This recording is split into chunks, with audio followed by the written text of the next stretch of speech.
Deepak ji? Yes, I can hear you, sir. So we have to start or we have to wait? We will start, sir, in a couple of seconds. I think I will just do the things.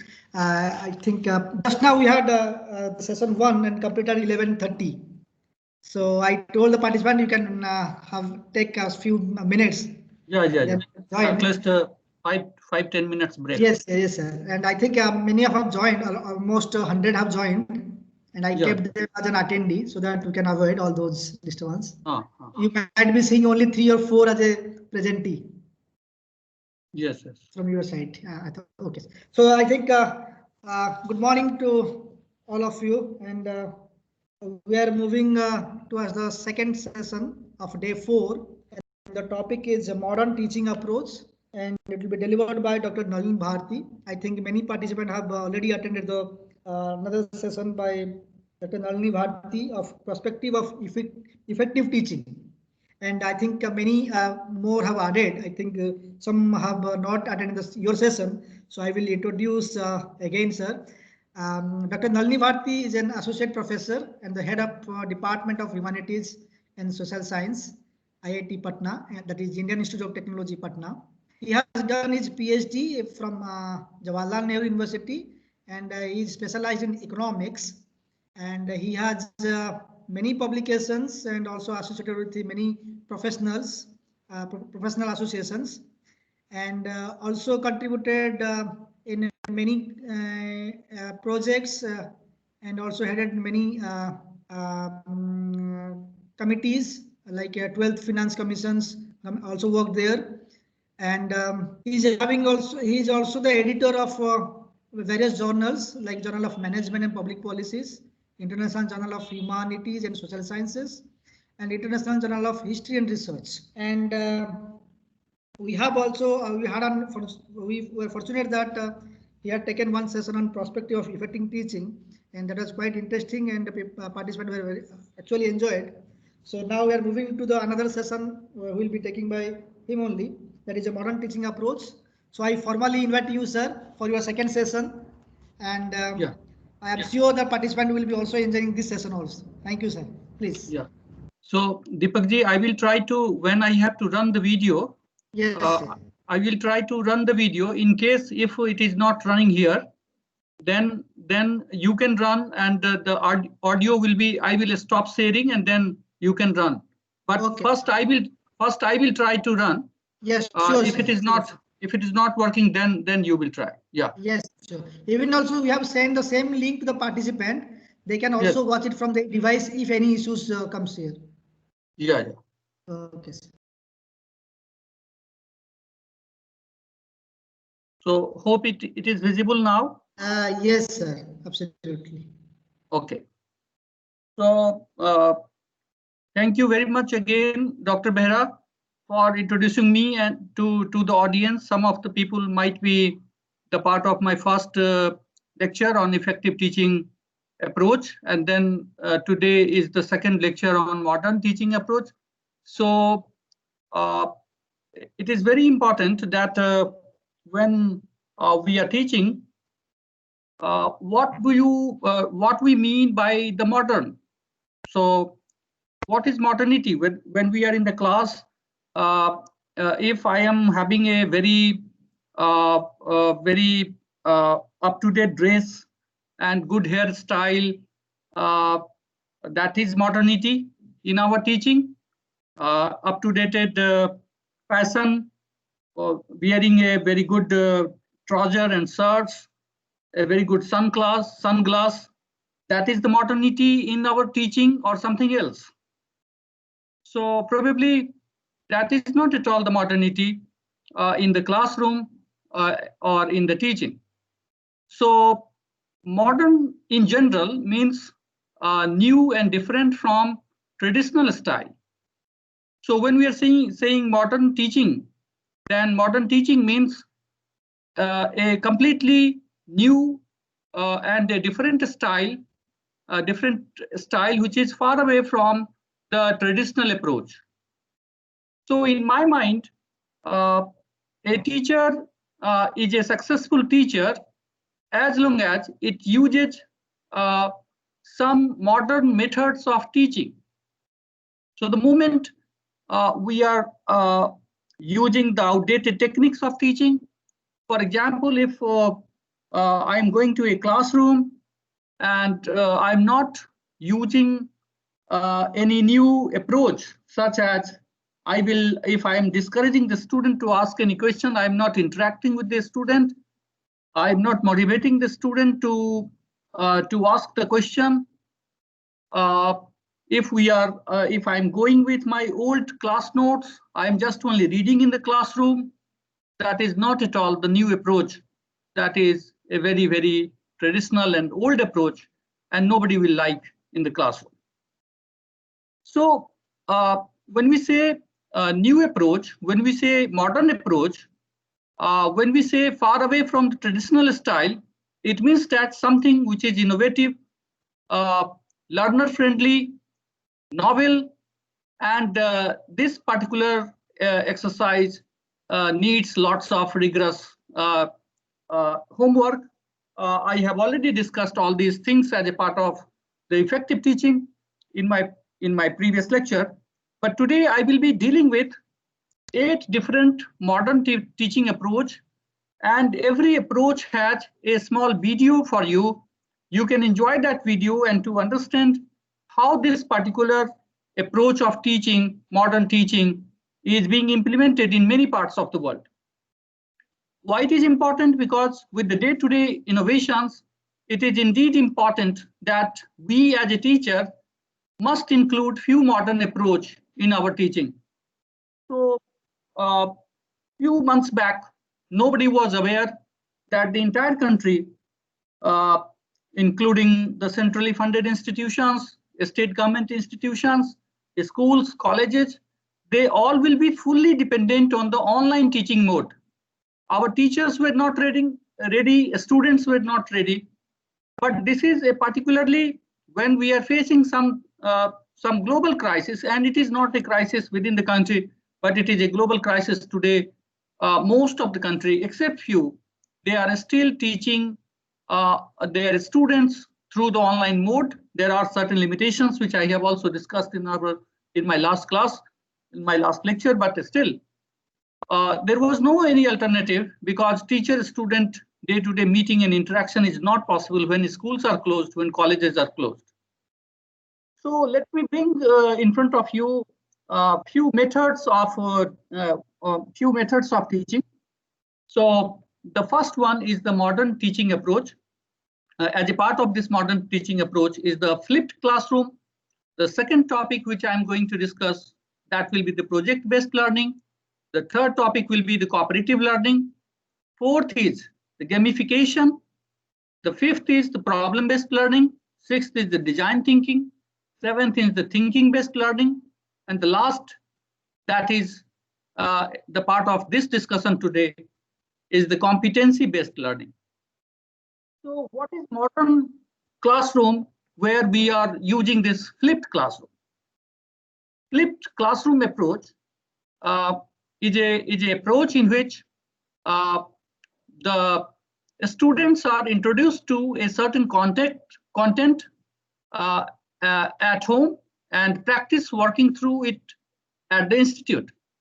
So one has to read something at home. One have to go through from the content which is being supplied by a teacher, and this is almost a reverse of the more common practice of introducing new content at the schools and institutions, because generally we generally teach first, and then we are telling the student to go and revise it. But here in this approach, in the flipped classroom approach, it is the student who has to go from reading first. They will be preparing that particular class notes, reading it out, and finding those complicated problems and those unknown issues, and then they are bringing it to the classroom, and then teacher is going to discuss with the student. So that's why it is called the reverse approach in teaching. And through this, we are introducing the new content to the school institute, then assigning homework and projects to the students, and the students are completing those projects independently at home, and then they are coming with those finished projects and showing it to the teacher. So let me try to connect you with this video.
We are able to hear the sound, sir.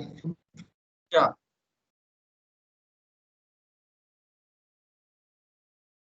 Is it working now?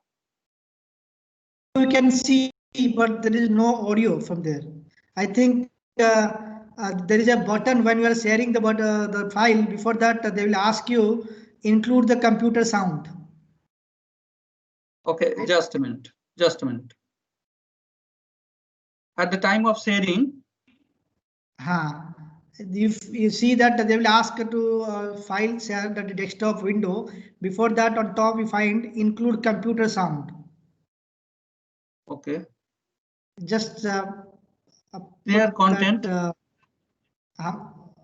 No, when you click the share button, then it will show you that include computer sound. Include computer sound.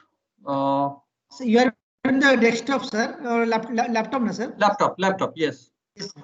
So when you put the share button, it will ask to use desktop window something. Before that, on top you see include computer sound. So I can. it is not coming here. I don't know. I will send you the screen share, sir. Yeah. Okay. I am sending it to your mobile.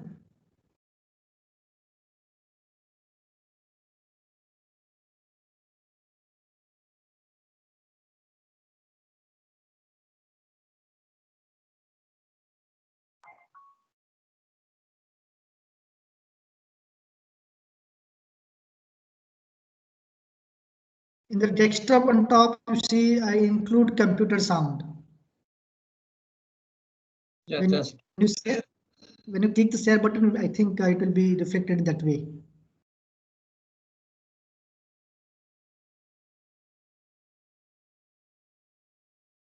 So, so there is no sound going right now? No, sir, there is no audio and video also. I think you have stopped sharing the file. Yeah.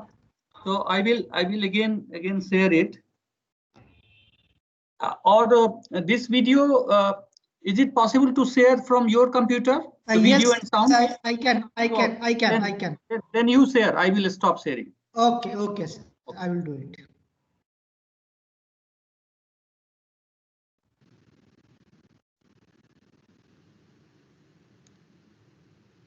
You can see the file, sir? No, right now it is not. Other participants are able to see the file. Just now I got. Now I got. You got, sir? Now I got how to include the sound. Yeah. Okay, so I'm just okay. I'm stop sharing the file. You can share the file. Let me try. Let me try.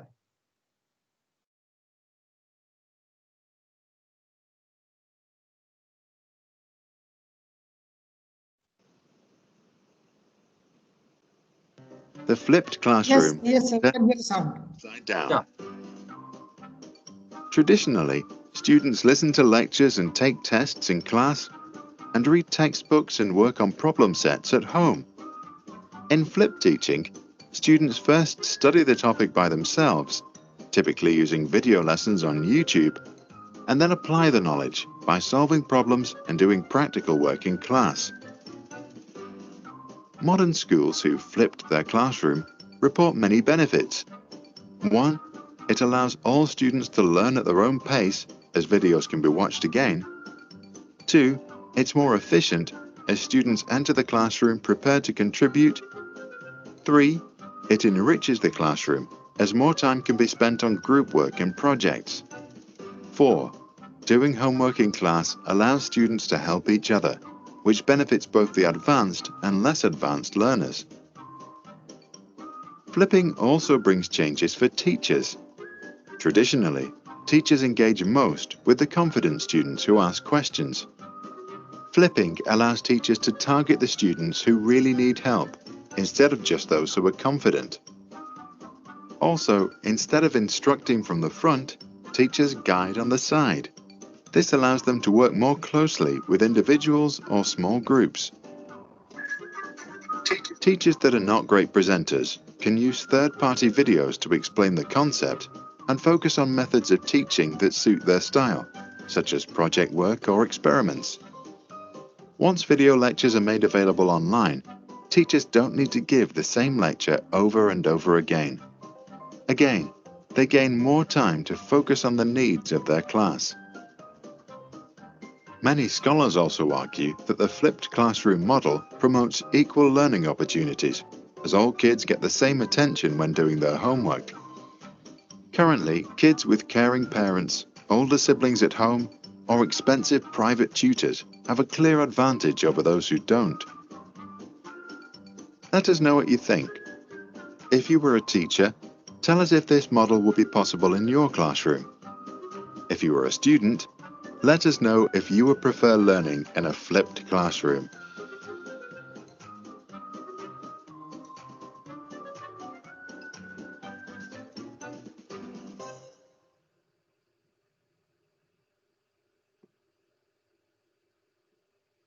So this was the first video which I wanted to share with you, and now I will be sharing with you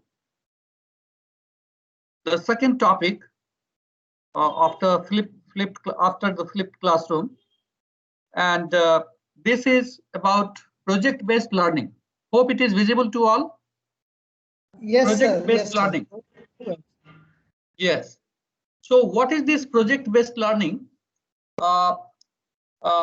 It's a teaching method in which students gain knowledge and skills by working for an extended period of time to investigate and respond to an authentic, engaging, and complex questions, problems, or challenges. Generally, in colleges, when I was the student, I used to see that the only approach of teaching was the classroom interaction by the teachers, simply coming, lecturing in a big hall and going back. No assignment, no homework, no project-based learning. When I went to Jawaharlal Nehru University, I heard that in every semester, a student has to do some research project on a particular topic. They have to prepare something and they have to present also in the classroom. So there was a challenge for the student, those who were coming from the colleges where this approach was not developed, and then doing something, working on a particular project with all authentic data and resources, and then presenting in front of the class. That was a very good important learning point in the teaching.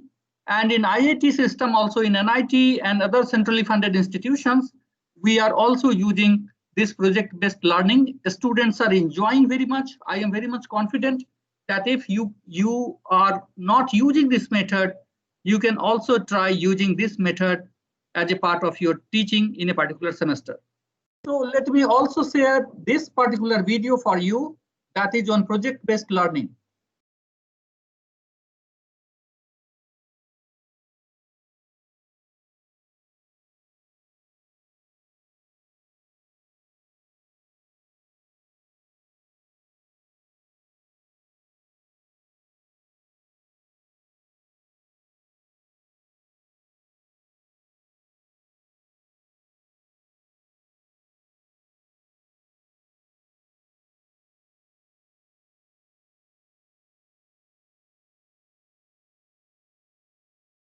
Is the voice is clear, Deepak ji? Yes, sir. And picture? Picture is there, but sound has to come. Yeah, it will come. Yeah.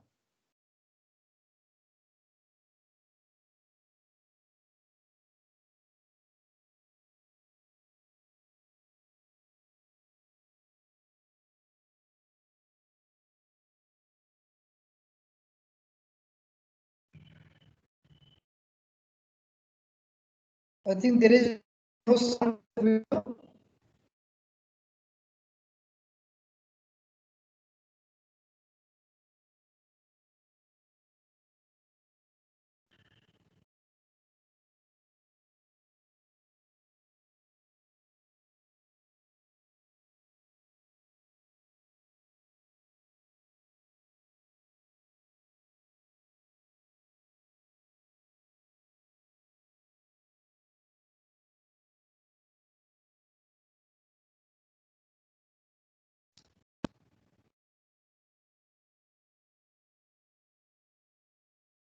So is there any audio in this video? Yeah, just a minute. Oh, audio is not going? No, sir. Okay, just a minute.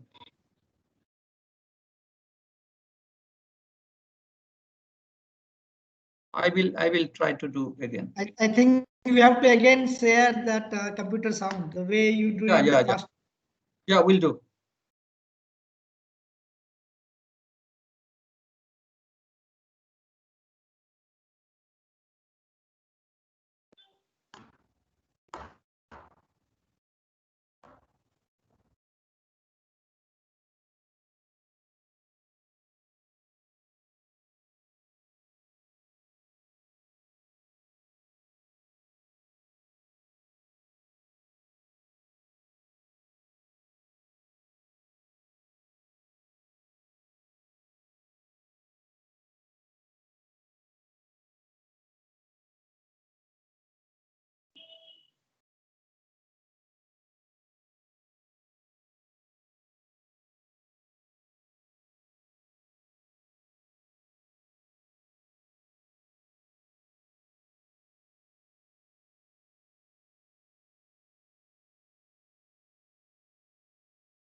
Yes, eventually- it's fine. Yeah. No, slide presentation. That's when the most nerve-wracking So I will play it moment from little occurred. early point. I sat in a radio studio and I heard the script that I had just recorded, and I hated it. I'm not doing it, I said. But Mrs. Smoot looked me in the eyes and said, when you hide your voice, you rob the world of your creativity. And so I continued. I went ahead and I shared it with my class. And then I entered the district competition and the state competition and eventually went to Washington, D.C. And although I didn't realize it at the time, Mrs. Smoot was why I became an educator. This project helped me grow into a creative thinker and problem solver. And that experience is why I ultimately embraced project-based learning as a teacher. Now I want to point something out. Project-based learning is different from simply a traditional classroom project. Project-based learning involves learning through projects rather than doing culminating projects. It involves student choice in design instead of just following a set of instructions. It includes student inquiry rather than pre-planned questions. It includes peer and self-assessment rather than only relying on teacher assessment. And it includes student ownership of the process rather than just teacher ownership of the process. The Buck Institute identifies the following 7 project design elements. Number 1, challenging problem or question. It has to start with something that truly engages students to solve a problem.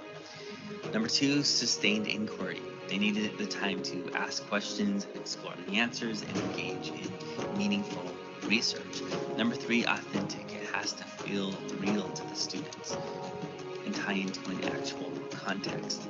Number 4, student voice and choice. They need to be the ones designing the entire project the entire time. Number 5, reflection. There needs to be frequent reflection along with a final reflection at the end. Number 6, critique and revision. Students need to engage in peer critique and constant iterative revision. And number 7, public product. They need to launch their work to an authentic audience.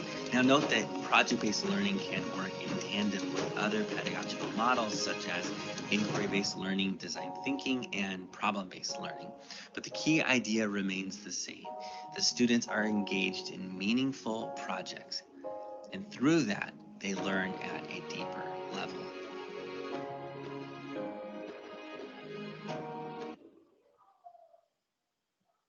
So this was a discussion on project-based learning. Hope you might have enjoyed many micro points which was discussed in this video. So after this, we are going to discuss this cooperative learning as a part of the modern teaching approach. This cooperative learning is a successful teaching strategy like the project-based learning. Probably in this type of a strategy, which is small teams, each with a student of different levels of ability, use a variety of learning activities to improve their understanding of a subject. So here it is. Here it is a small team of students, and these students different levels of ability. Day before yesterday, there was a question that if in a classroom students will have a different level of ability, how to bring them in the mainstream business. And I tried to answer this, that you try to put them in a group where you have a mixed ability students. You have the bright student, you have a little slow student, and then you are mixing it, and then you are making it a group.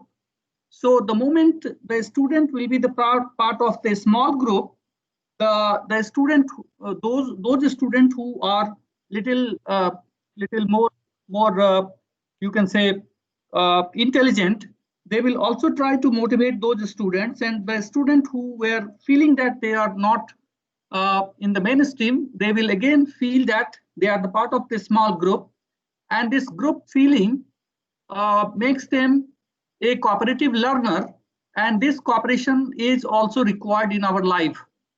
So as I mentioned, that teaching is not only finishing the syllabus and the or the content, but also to make an individual ready for taking any challenge in the life. So cooperative learning as a part of teaching also motivates the student to solve many uncertain issues, many unsolved issues as a part of the curriculum, as well as they also become a perfect learner, and they also motivate each other, and they have this feeling of cooperation and as well as acceptance for each other, and that is also not only educating them for the subject, but also making them ready for the future issues and challenges in the life. So let me also share the new video on cooperative learning.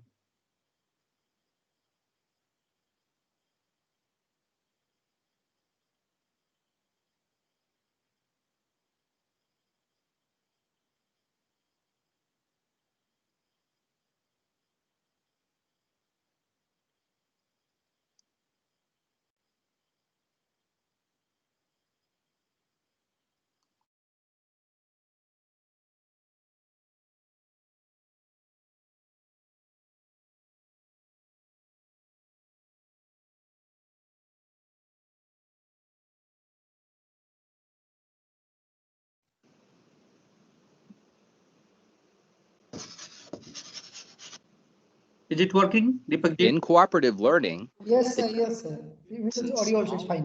to do an activity together. The students take the lead in doing the activity. The teacher only provides guidance as needed. The teacher does not put the same students together for each activity, but changes the groupings. That way, students can learn from a variety of partners. So in cooperative learning, the teacher puts students in groups. lets them take the lead in doing the activity, and changes the groupings for different activities. This method helps students learn about sharing, getting along with others, and working together.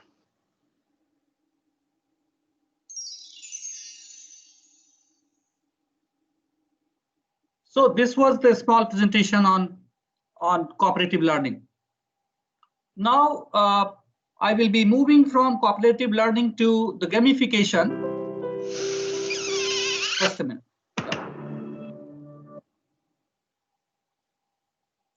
Now I will be moving from the cooperative learning to this new topic, that is gamification. It's again a very interesting area of approach, a very interesting teaching method, where the application of game design elements and game principles in non-game context is being utilized. It can also be defined as a set of activities in process that is really solving the problems by using or applying the characteristics of game elements. I remember a theory in psychology. The name of this theory is called theory of game. So this theory of game is nothing except when you are motivating a child or motivating a person, when a person feels that any a challenging task is just a game, a small game, because in the game we enjoy a lot, whether we win or we lose, but we try our best to play the game and to fight the fight with other partner in the game. Fight in the sense that to a struggle, because in the game you are struggling and enjoying, and whenever you are achieving anything, you feel that you have really achieved from your hard work. But during that hard work, you don't feel tired, because when you are in the playground, you feel very happy because you are fully involved. You are not only physically involved, but you are mentally involved in game.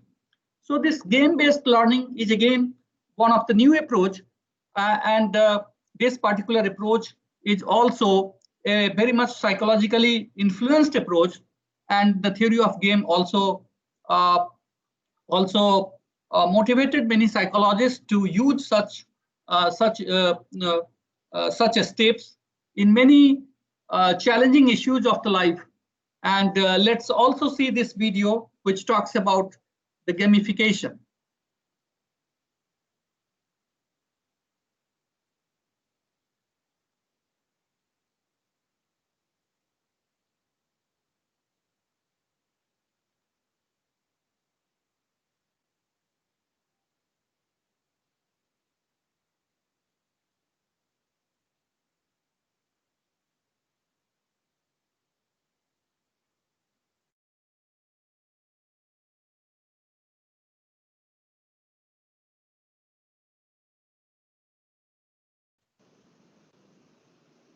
In the ever-changing world of education, there's a relatively new and exciting trend called gamification.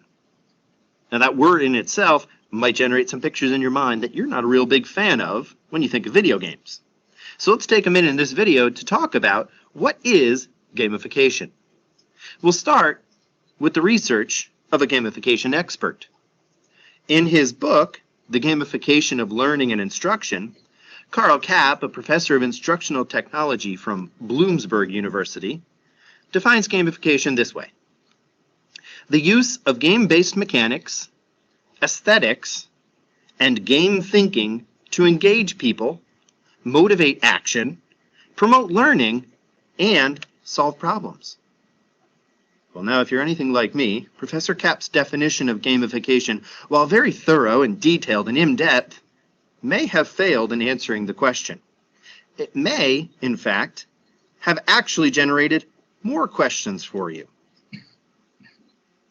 If that's the case, it might help in this video if we slow things down a little bit and simplify the whole concept of gamification.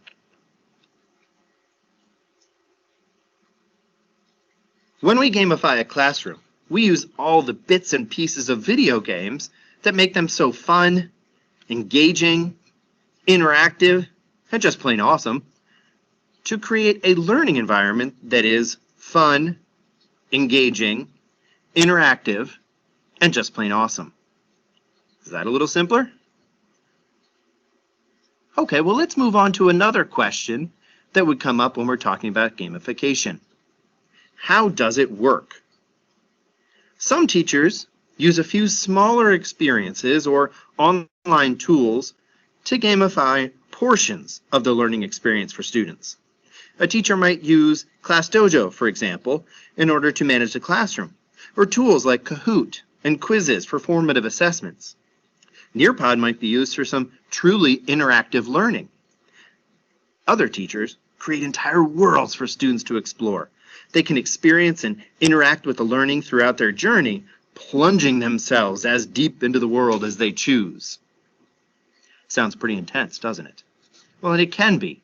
And just like in the video games that they play every day, that intense gamified classroom situation can draw students in and challenge them in whole new ways. And speaking of whole new ways, gamification asks all of us, students, parents, teachers, administrators, to think about learning itself in a whole new way. Have you ever played Pac-Man or Super Mario Brothers? Think about those beginning of those games for a minute. How many points do you start with? 10 points? Maybe 1,000 points? Do you start with 1 million points? No, of course not. Those games, like most, start with 0 points.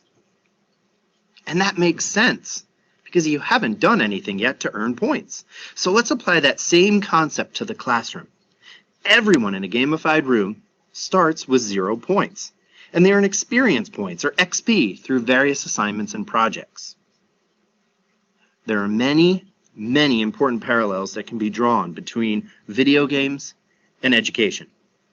These parallels make the classroom a perfect place for gamification.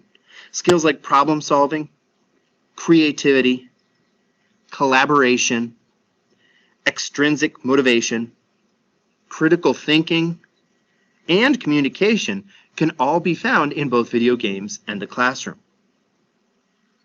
Okay, we do have time for just one last question about gamification. Where do we start? There are lots of places to go, but it's a great idea to start where your 21st century learners start, the internet. Doing a search of gamification education on Google or on YouTube will supply you with many resources for gamifying your own classroom. There are also lots of great books to check out. We already heard about Carl Kapp's book, The Gamification of Instruction and Learning. But check out Brian Burke's book, Gamify, to learn a little bit more about the motivation behind the gamification. Hopefully, all this makes a little more sense now. Gamification is an exciting tool. It's a new way of thinking, and it's a great adventure. But gamification is not an excuse to play video games all day. Students are engaged in their learning, they are excited about their learning, and they love it. Happy gaming.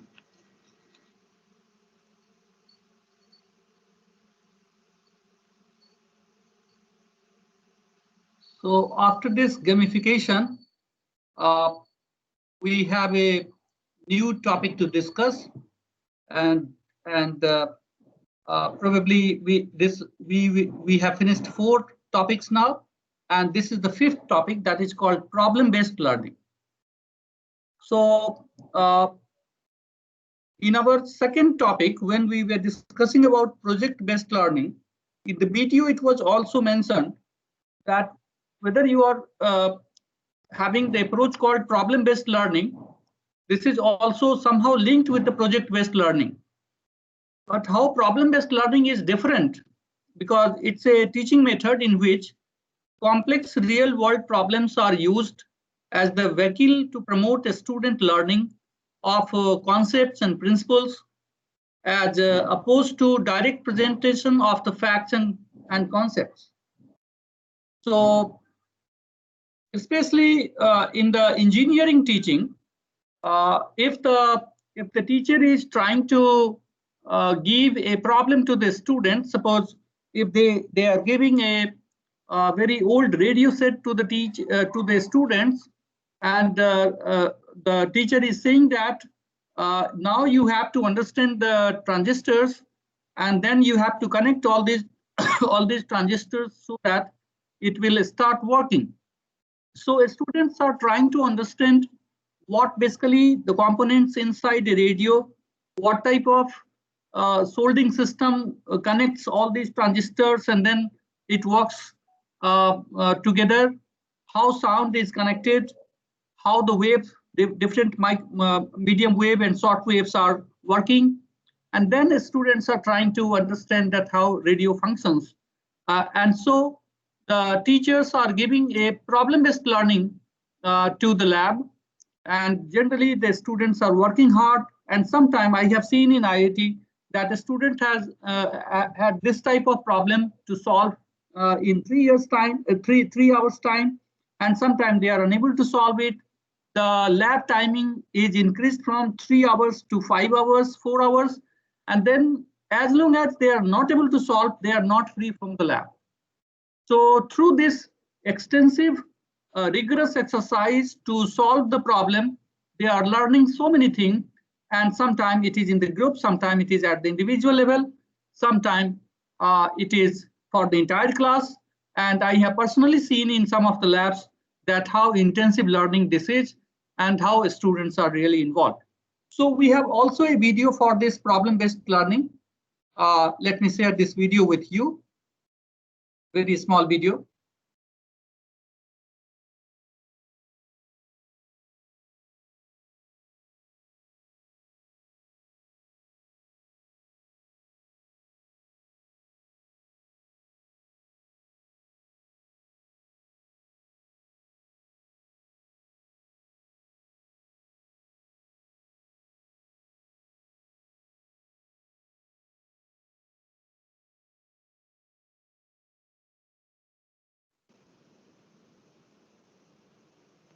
Problem-based learning. If you're watching this video, you're probably here to learn more about problem-based learning. However, before we take a look at problem-based learning, let's begin our conversation by taking a brief look at a more traditional classroom. In the classroom that many of us are familiar with, an instructor, often standing in the front of the class, presents the learners with information. Or in other words, the instructor teaches the students how to solve a problem. In this scenario, the learners are expected to listen attentively and remember everything that they're told. This looks good on paper, however, in the real world, this instructional strategy generally doesn't work out too well in many cases.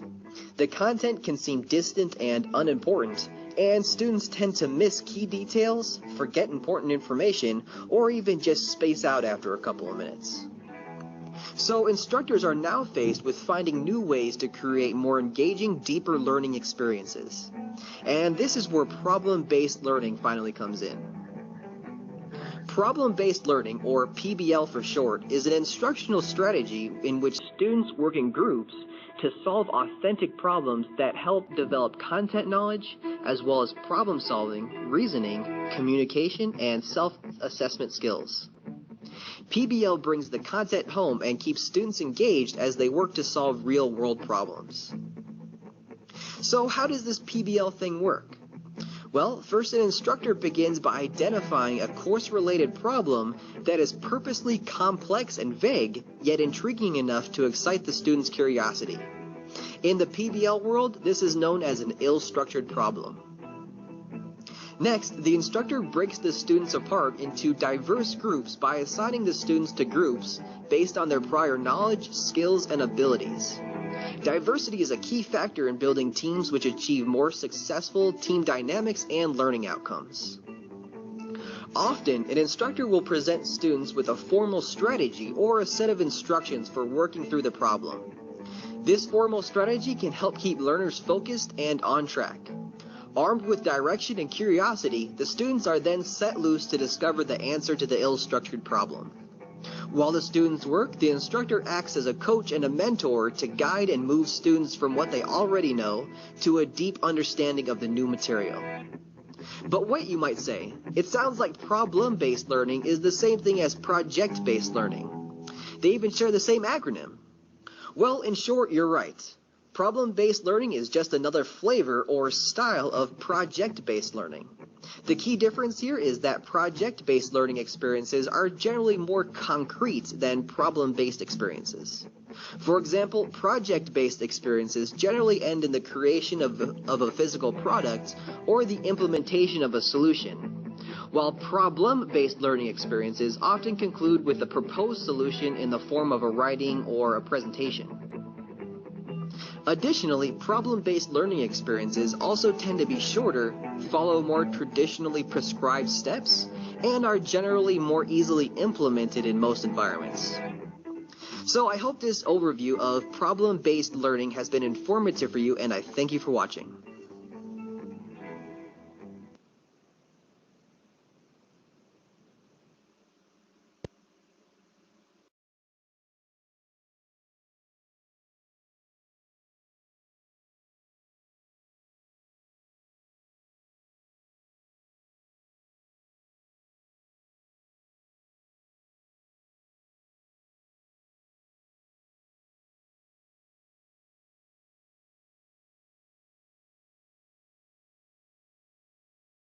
So after problem-based learning, we have three more points to discuss. Now,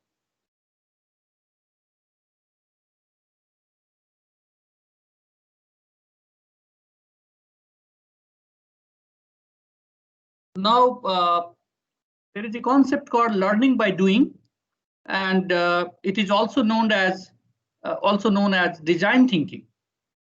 So, design thinking is a mindset and a new approach to learning, collaboration, and problem solving. In practice, the design practice is a structured framework for identifying challenges, gathering information, generating potential solutions, refining ideas, and testing solutions. So we know that whenever we are thinking a particular problem, before experimenting it or before learning in detail, every mind has something to design, and this thinking, which is related to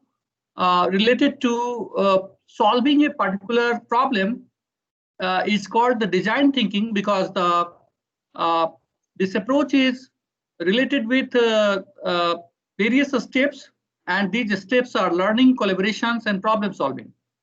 So this particular video is going to tell you that how this particular method is different from other methods which we have discussed till now.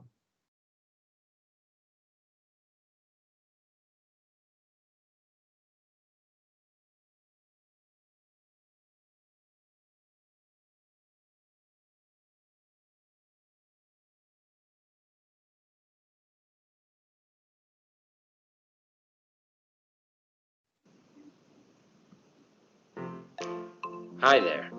Have you noticed that the world is full of problems? There are big, hairy problems like poverty and disease, and small annoyances like misplacing your keys. However, the geniuses at Stanford have come up with a process that will broaden your perspective and help you create better solutions no matter the type of problem. This process is called design thinking, and it's here to change the way you tackle problems. Design thinking encourages people to explore new alternatives, creating options that had not existed before. Design thinking is successful because it focuses on the needs of the user. It's more than just good ergonomics, it's about understanding the context and culture of the stakeholders involved. This understanding is found using direct observation and qualitative data, which produces stories that people can really empathize with. Once the research is conducted, the problem solver is more apt to define what the real problem is. After diagnosing the true problem, it's time to ideate or brainstorm new ideas without the constraints of existing solutions. Because design thinkers learn by doing, these radical ideas are then made into simple prototypes that test possible outcomes. Rapid prototyping speeds up the innovation process because we only learn about the quality of our ideas when we test them in the real world. The process of ideating, prototyping, and testing is repeated early on so that mistakes are quick, cheap, and ultimately lead to success. So, why design thinking? The process provides a method and a unifying language for multidisciplinary collaboration, leading to greater creativity and better solutions faster. Suddenly, the world's problems are simple and manageable with design thinking.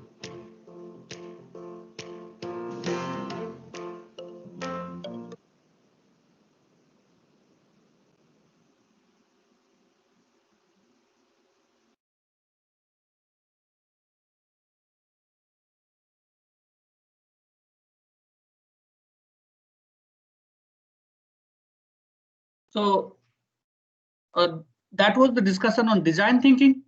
Now we have two more methods to discuss, and the next one is the thinking-based learning.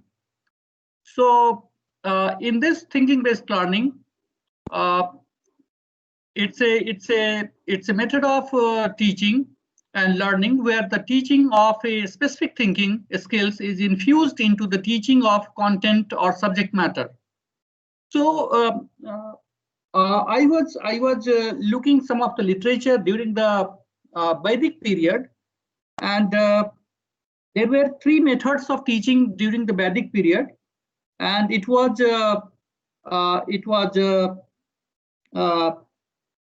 Shravan, Manan, and Chintan.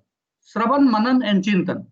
So this thinking is nothing except the Chintan, because when you were not having the books, that time the entire education was dependent on the teacher's speech, and then they used to again remember those speech, and then after remembering they used to think on that. So that was the way of teaching during the Vedic Yuga, and till today, even the modern teaching approach cannot ignore thinking as a basis of the learning, because if the student has stopped thinking, if the student has only remembering something and forgetting something, that is not at all the real teaching exercise.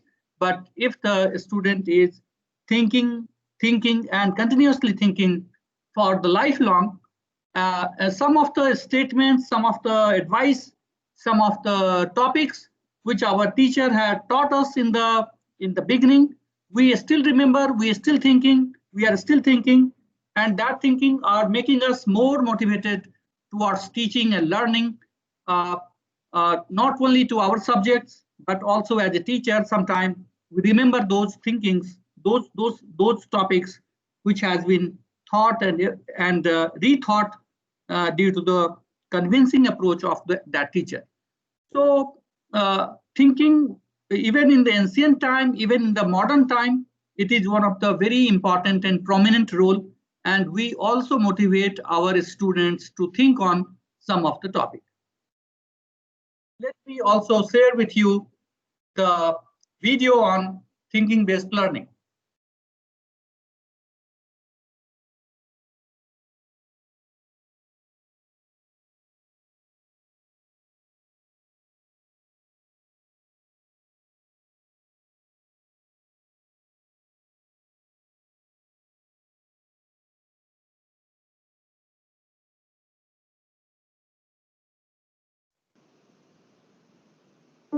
I'm Robert Swartz.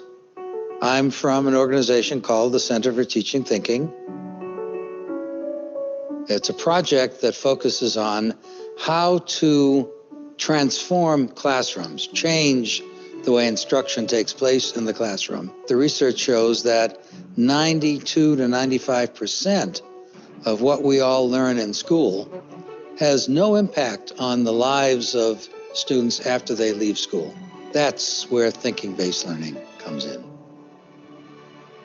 The first question, I think, and the most important one, is what is really thinking-based learning? Okay, well, actually, that's easy. It's learning based on thinking. Every day you make decisions, you solve problems, you make predictions, you select information that people are giving you and decide you're going to accept it and believe it and act on it. And those kinds of thinking, most of the time, people don't do those very well. What we try to do is to help students learn how to do those different kinds of thinking skillfully. I mean, just to give you, I'll give you one example, often, although not always, when people have to make a choice, they think about the consequences, what's going to happen. Okay, and that's very important. But most of the time they think about the good consequences. Then the thing that has the most influence on them is advertising. And in advertising, they'll show you a picture of something, they want to sell you something, and they'll tell you these wonderful things about it. It sounds so good. And they don't think about the bad disadvantages. Those are things you need to know when you make choices. And you learn not to think about those things through the way advertising is. Everything you do involves thinking. And you better do it well. Okay. Talking about doing it well, what are some of the typical mistakes that we make when we... Well, okay. I mean, you learn mainly through TV and what have you. You learn that you better make decisions fast. So there's very hasty thinking. So people come to conclusions quickly. Slow down. Don't make quick judgments, because often they're not right, and you can get yourself into a lot of trouble. If you help students apply that to everything, when they're older and married and they're buying a house, okay, but bring it back into school. That's where the real action is, because there are plenty of things that students study that involve decisions, especially in history. Suppose you were Napoleon, and this person, Wellington, challenged you to a battle on the fields at Waterloo. Use the strategy for decision-making that we've figured out. You're going to think about your options, try to think about the different pro and con consequences. So get some practice in thinking that way and try to figure out what you think the best thing to do is. And then let's compare it to what Napoleon actually did. And if you think what he did was not a wise choice, well, why? What motivated him? Let's understand how people work better. One of the important types of thinking that I have come to feel is really sort of central and crucial for students to learn is what I call parts-whole thinking. Little kids learn about the human body, and they learn what are the parts of the human body, okay? Or they learn about the face, what are the parts of the face? All they've learned are words to describe these things. What we need to learn is what they do. So one of the next question that the teachers will prompt the students to ask is, well, what would happen if this part was missing? What would happen if you didn't have a nose? Okay, now you can just think about that for a second and you realize they're going to be bringing to the surface their ideas about what the nose does. So they're not just memorizing things, they're thinking about what they're learning so that they understand it in a richer and deeper way. That's the way to learn.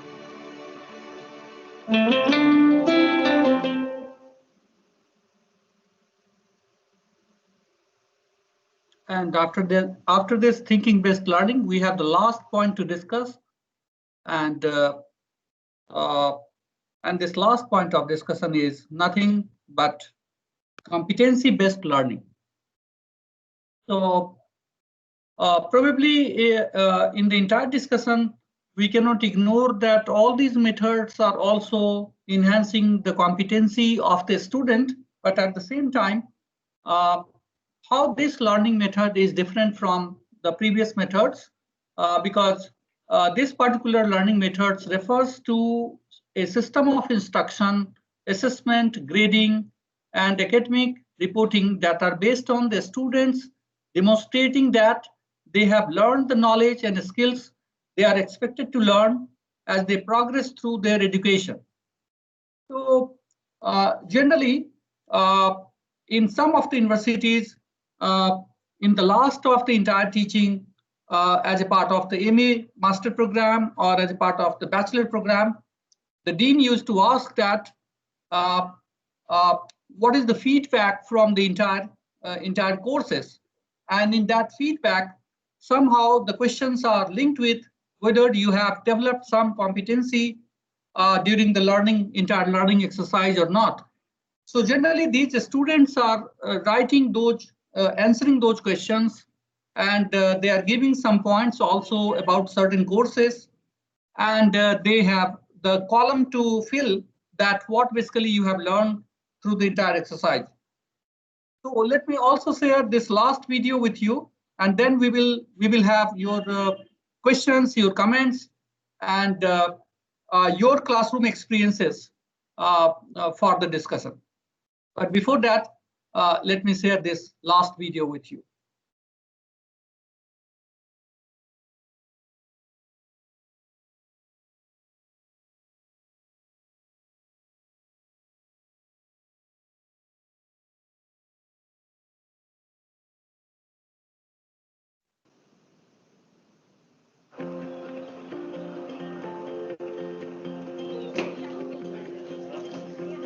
As people are willing to buy more, they're making more and they're charging more for it.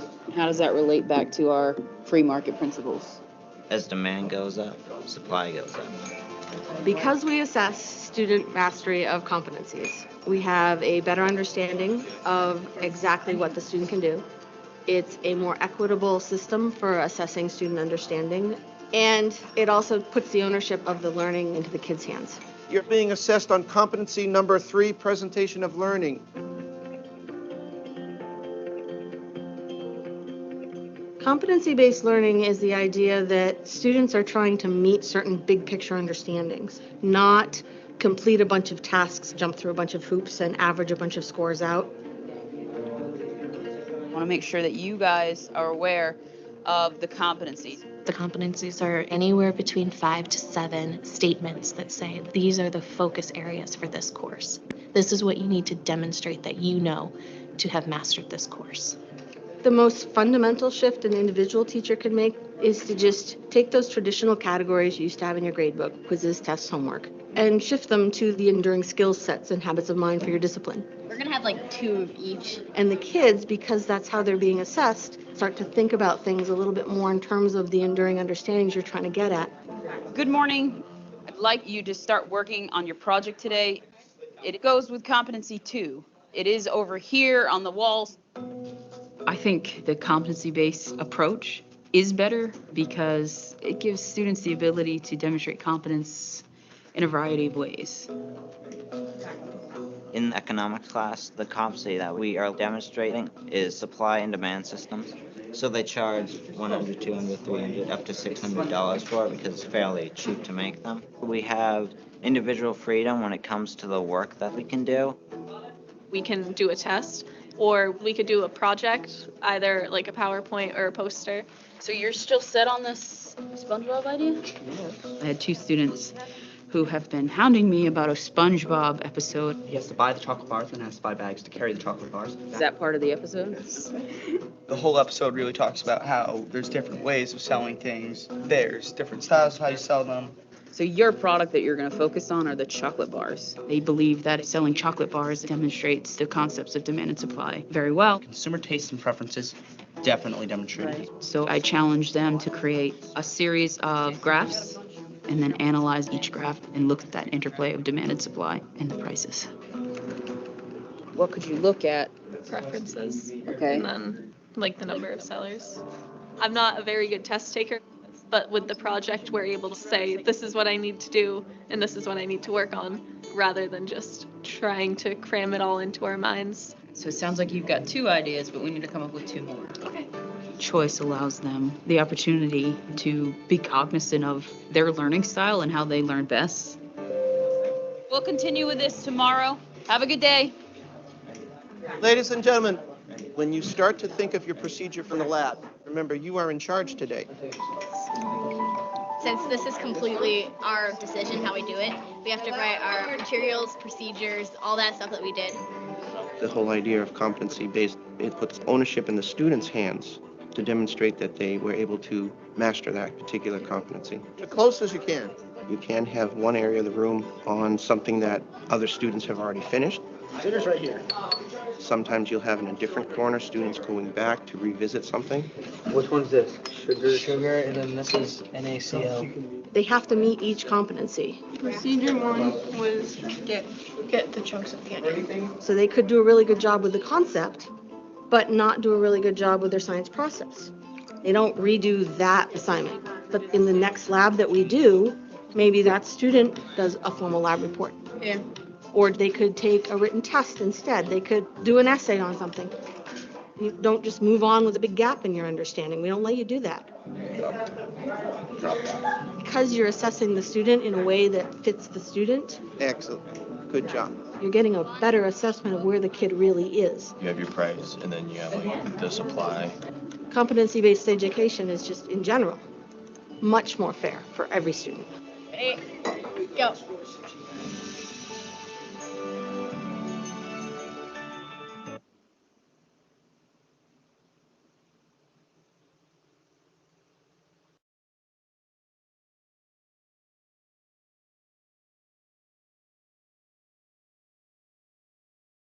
So this was all about modern teaching approach. I tried to cover 8 different methods of teaching that is considered as the new methods of teaching, and entire world is using these methods in the classroom. Now you can rate how modern teacher you are and how modern teacher we are, and we can have some discussion on this. Thank you, Dr. Behera. Now we can open the floor for the questions. Okay, thank you, sir. Thank you. I think I have already unmuted them. All the participants, if you have any questions, you can ask. Just unmute yourself and put your question.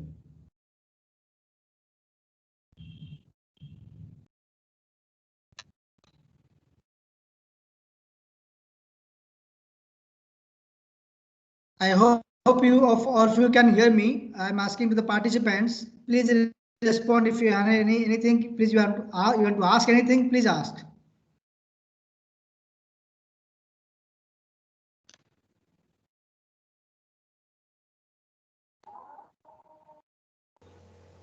Yes. Good afternoon, sir. Yeah, good afternoon. I'm Satrajit Datta. Sir, I have one question. Sir, how to make a mixed method of teaching effective? Is a mixed method of teaching simply like teaching some chapters online and rest of the chapters offline, or is it more than that? So in the mixed method of teaching, as I understand, if I'm teaching a course, I can use lecture method, I can use project method, and I can use assignment learning based method together. So for the entire class, while I am lecturing on the topic, I am also involving the class on the project method, and I'm also giving them a task to solve, and finally they will come out with certain final outcome. So gamification can be also used. If I'm using a class, I can make a game for the student and I can involve them. So all depends on my wish and my hard working and my motivation to really become a very student friendly, learners friendly, and very innovative. How innovative I am as a teacher. So it's all depends on what are your surroundings, how you are placed, how better city facilities you have. So all these methods are linked with other infrastructure, social and economic physical infrastructure in nearby city. So accordingly, you can plan the mixed method approach, and it is always better to have the mixed method approach, and so that a student don't feel monotonous. If I'm only doing lecturing method every day, going and lecturing, a student don't feel good.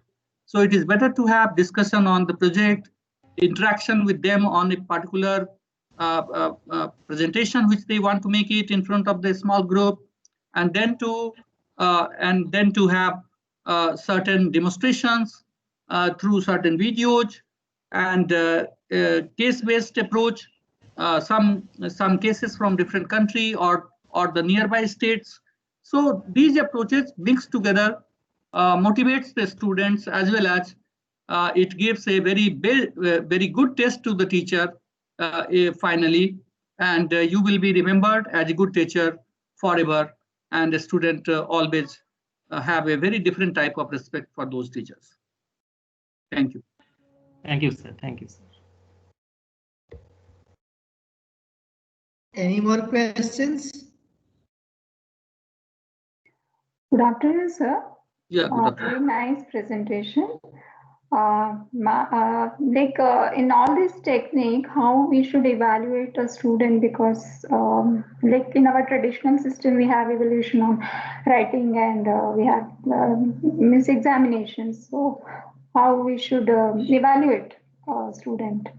Yeah, so the recent guidelines of the UGC also motivates us to do some internal assignments. At the school level also, CBSE level also, we have seen that internal assignments are being placed now as a part of the teaching. So as a part of internal assignments, internal assessment, we can have this project method or sometime learning by doing method. We can give them some problems and then they can come out with the certain solutions and the finalization of the project. So as we know that certain examinations they have to write in the written form, but certain assignments they can finish it while they are doing these exercises. They will be able to learn many new things, and they will be directly interacting with the teachers.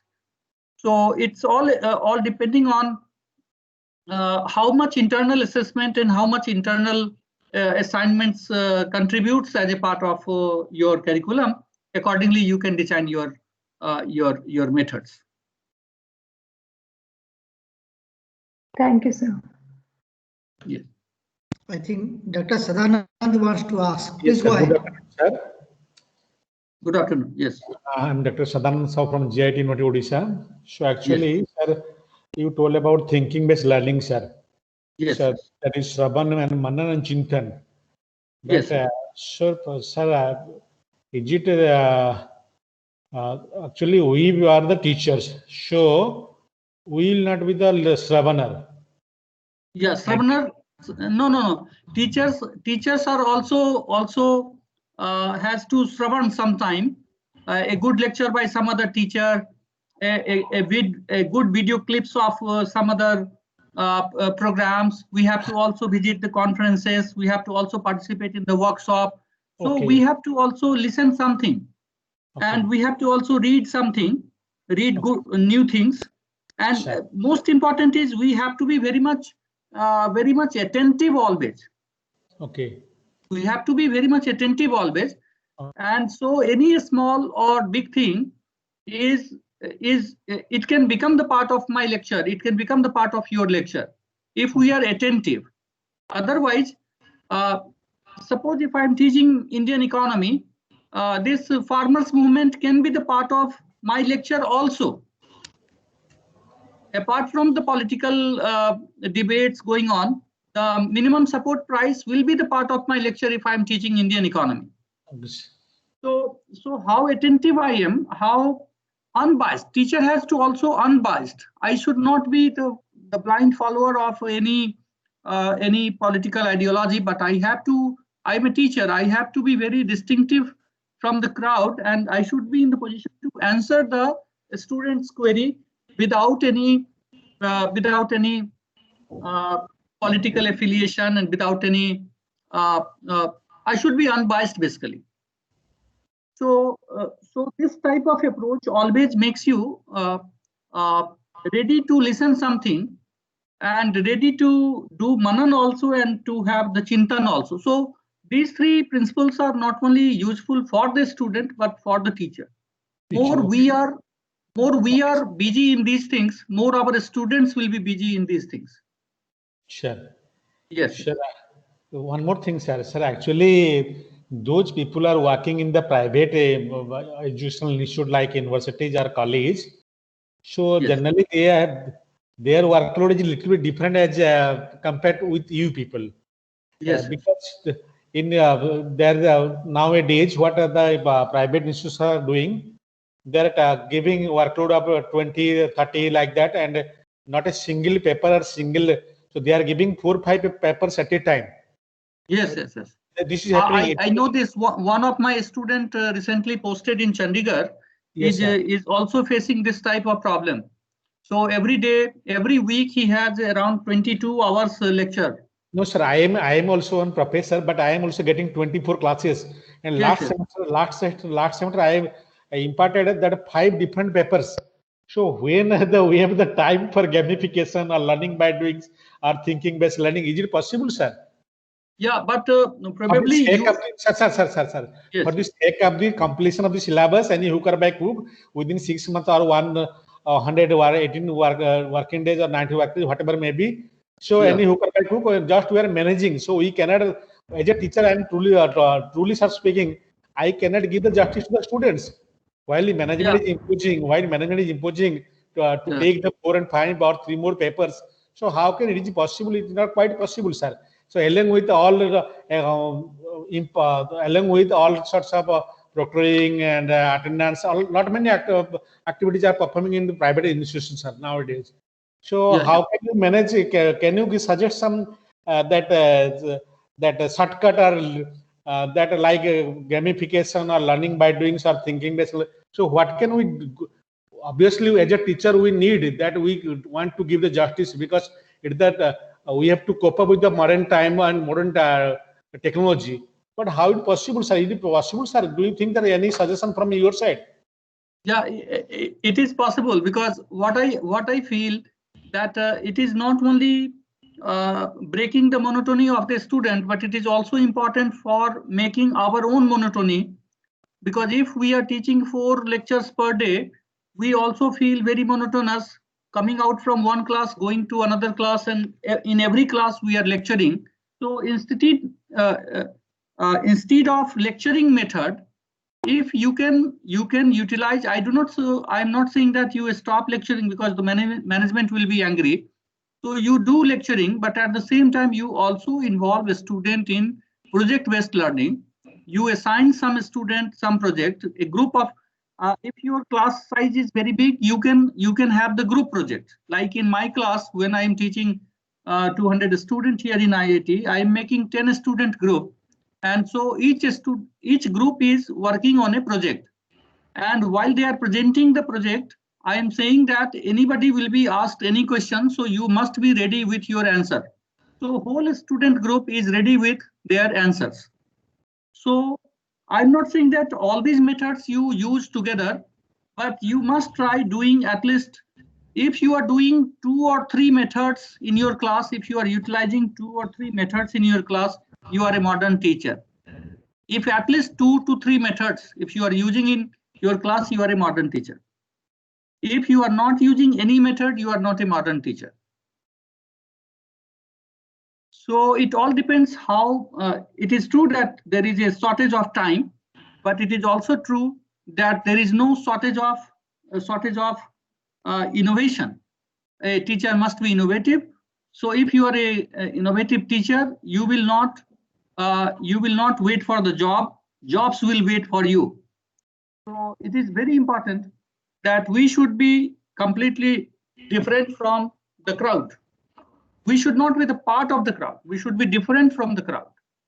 And we should not be known for a general teacher, but we should be always known for a brilliant teacher. So that is the responsibility which we have to obey. So as long as possible, we can try. Someone is just adding to this question that how it can possible in a mathematics class.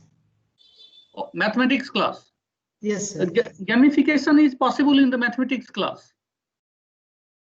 But sir, in economics, is it possible? Yeah, it is possible. Like in the last video, you have seen that how demand and supply was again became the part of the class activity. But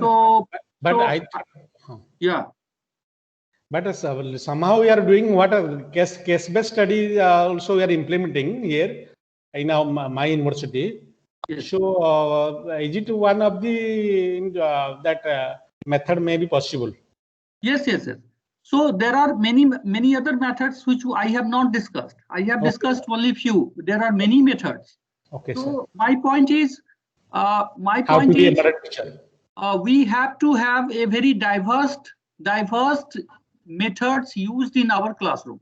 Not only a single method like if we are eating only 2 items entirely for the 2 months or 3 months, we will be fully bored. We will be fully tied up with eating only 2 items per day.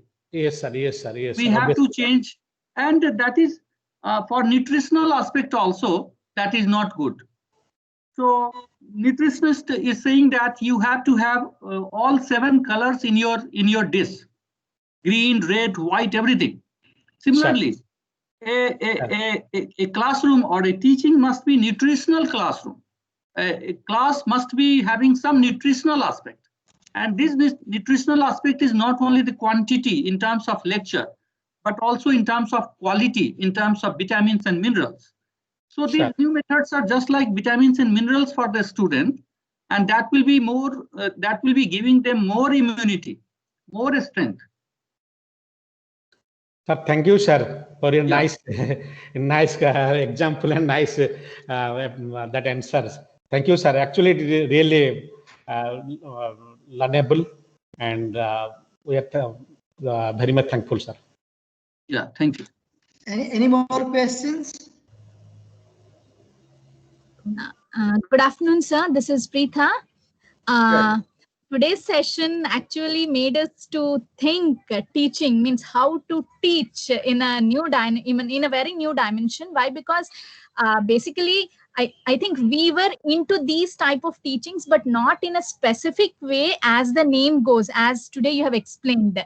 Sir, with regard to this, I think it may sound absurd, but my question is, in your slides, when you're explaining the types of modern teaching approaches, the first 3 and the last 2 are marked in blue, but the middle 3 were marked in gray. Any specific reason behind that, sir?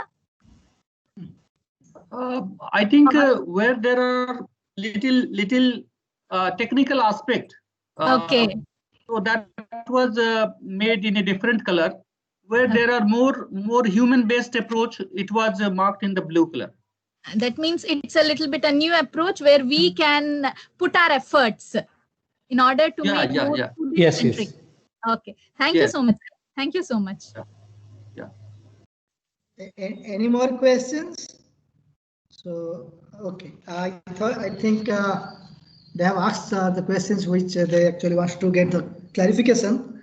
And I think many have a confusion, have a questions that how do I follow the method, or which way I can adopt, because I have a lot of loads. So that's what we have planned this workshop, so that you can learn certain things and try to implement. So it is up to the teacher how you can cope up with the situation. The environment will be the same, or it might be tough for you, but it is up to you to which way you want to learn and which way you want to deliver. So with this, Deepak, we have a I think question coming from the DS. Let me, sir. Yes, there is no question, sir. I think the question was asked by Sunitra. That is, what about math class? Okay. So that was the last questions which I saw from here. If you can see from there, you can please respond. I think. This was Sadanand Sahu. He has already asked the question. Yes. So thank you, sir. Thank you for sharing your valuable inputs or valuable suggestions, and also techniques that how the modern teaching can be implemented with the different methods, and be it flip method or project based method or competency method or many more. And each method has its unique style to implement. It's not that in one class you can implement everything. So we're supposed to know about the strength of the individuals and so weakness of the students. So accordingly, we have to respond. So thank you, sir, for accepting our invitation and delivered your 2 lectures. I understand that you are quite busy with your own activities. Even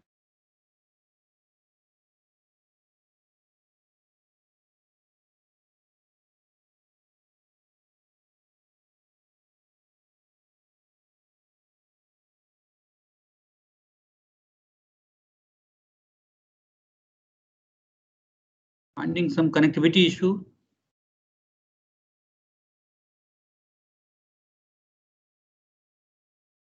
Deepak ji, there are some connectivity issue, I hope.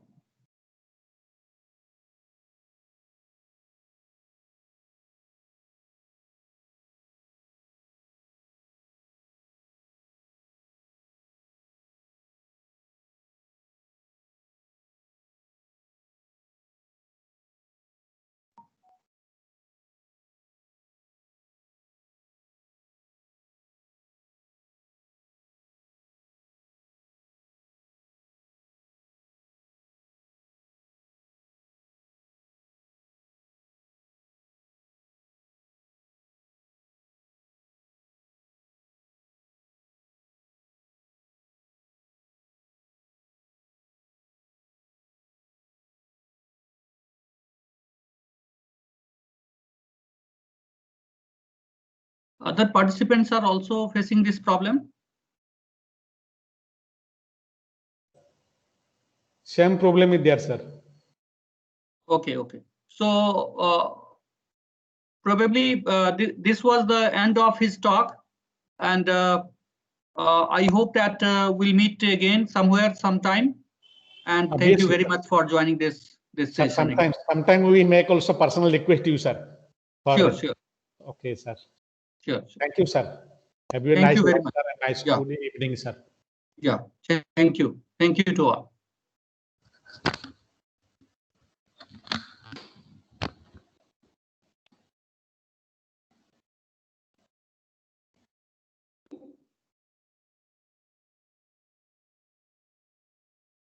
Hello.